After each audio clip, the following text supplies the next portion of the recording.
In today's session, we'll delve into Ayah 11 of Surah An-Nisa to explore the intricate inheritance laws in Islam.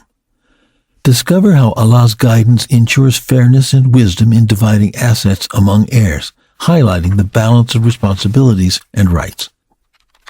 Session 549, Chapter 4, Verse 11. God enjoins you concerning your children.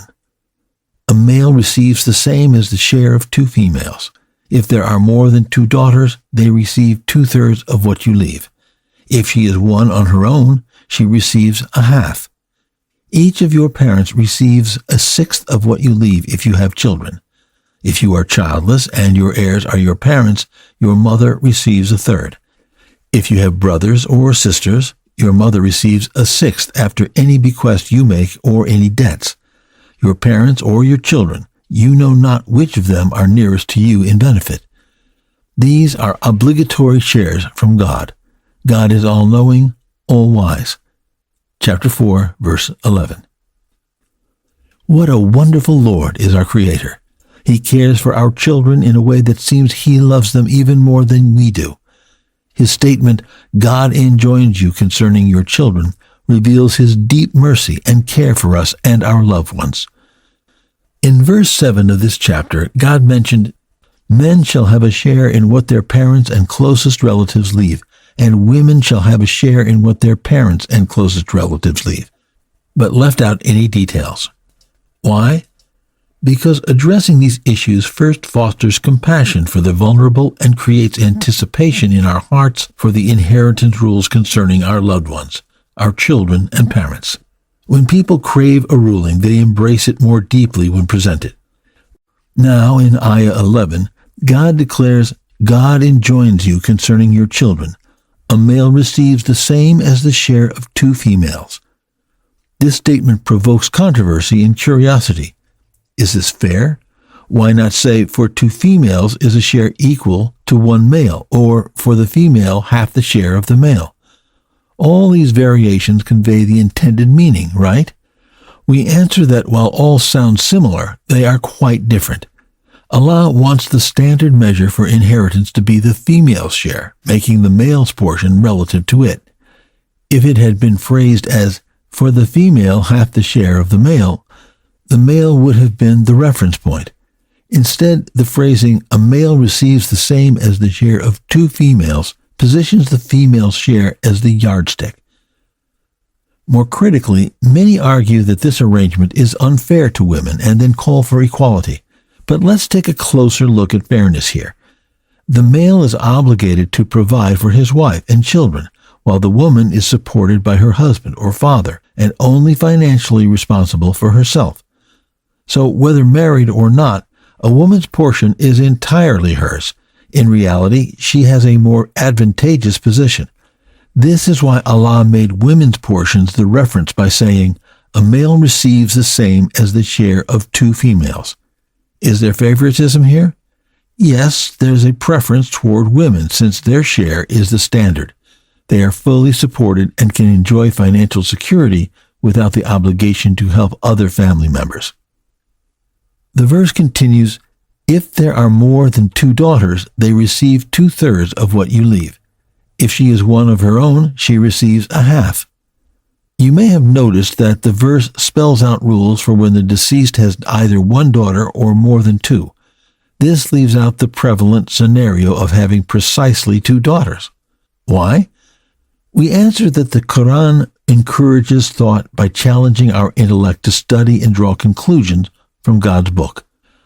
Allah dignified humanity with intellect and wants to engage your mind whenever you read the Quran. Just as you exercise your muscles with heavier and heavier weights, you should sharpen your brain with problem-solving abilities and reasoning skills, especially in matters as crucial as religion. Don't we do the same with our children? Games you play with your baby, such as hiding an object where your child guesses the hand in which it is hidden, are designed to stimulate the mind. A child observes subtle signs. Maybe one fist is a little bigger, shaky, or sweaty. This helps children practice deduction and insight. Such playful challenges develop a child's capacity for inference and learning. The Quran doesn't present laws in a dry legal code format, but develops rulings across different contexts, chapters, and verses promoting thought and research. Take, for example, the intertwining of orphan care with inheritance rules to activate our intellect and strengthen social bonds. If your mind fixates on specifics, you might miss the broader picture. Let's use our research and deduction skills to find the ruling. If a person has no sons but more than 2 daughters, the daughters receive 2/3 of the inheritance. If there is a male among them, the male gets twice the share of the female. Should there be only 1 daughter, she gets half of the inheritance. The Quran doesn't explicitly state what happens if a person leaves 2 daughters behind, yet scholars deduced that 2 daughters are entitled to 1/3 each. To help you understand more fully, we look at another verse in the Quran. God says, "They ask you for a ruling. Say, God gives you a ruling about inheritance from someone who dies childless with no surviving parents. If a man leaves a sister, she is entitled to half of their inheritance.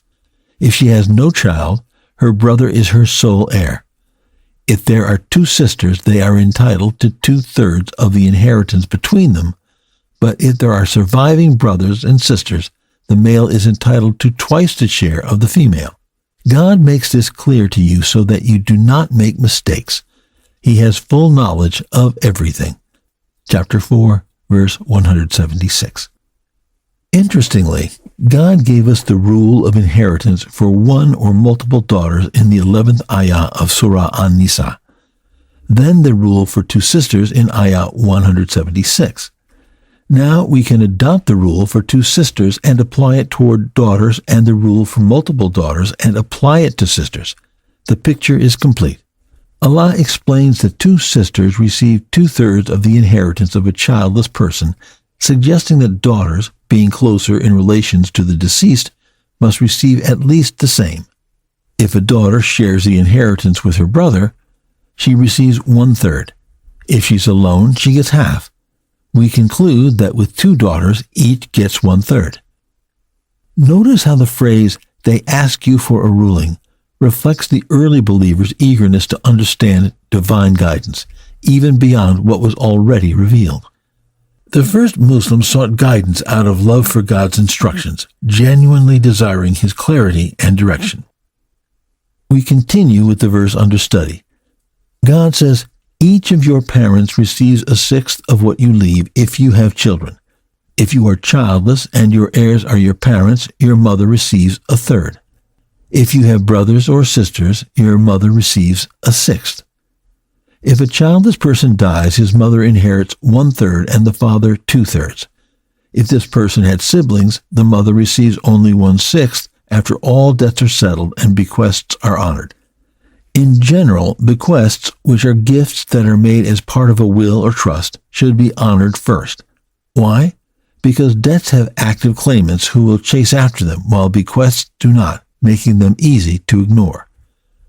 The verse concludes with, "Your parents or your children, you know not which of them are nearest to you in benefit."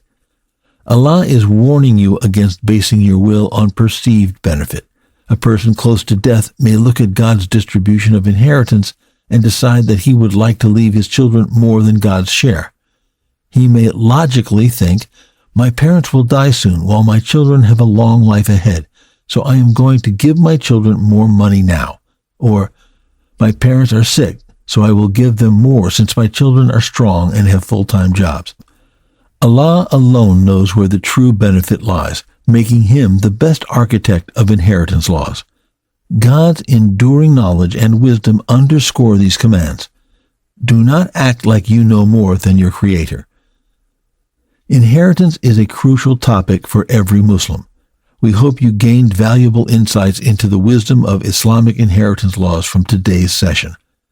We will have more enlightening content about this vital topic in the next few weeks. Hit the like, subscribe, and bell icons now.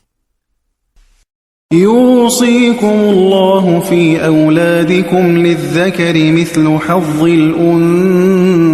الأنثيين فإن كن نساء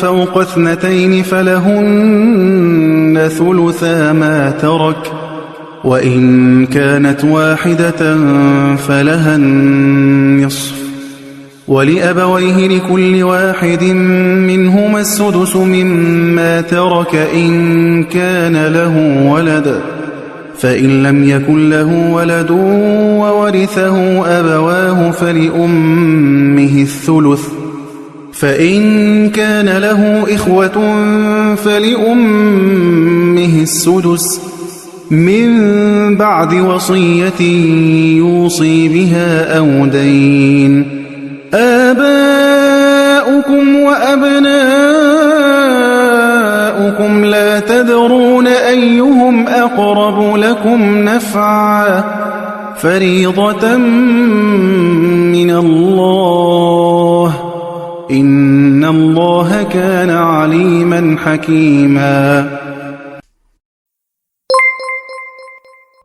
The Prophet, peace be upon him, said, "Convey my teachings to the people, even if it is only a single verse."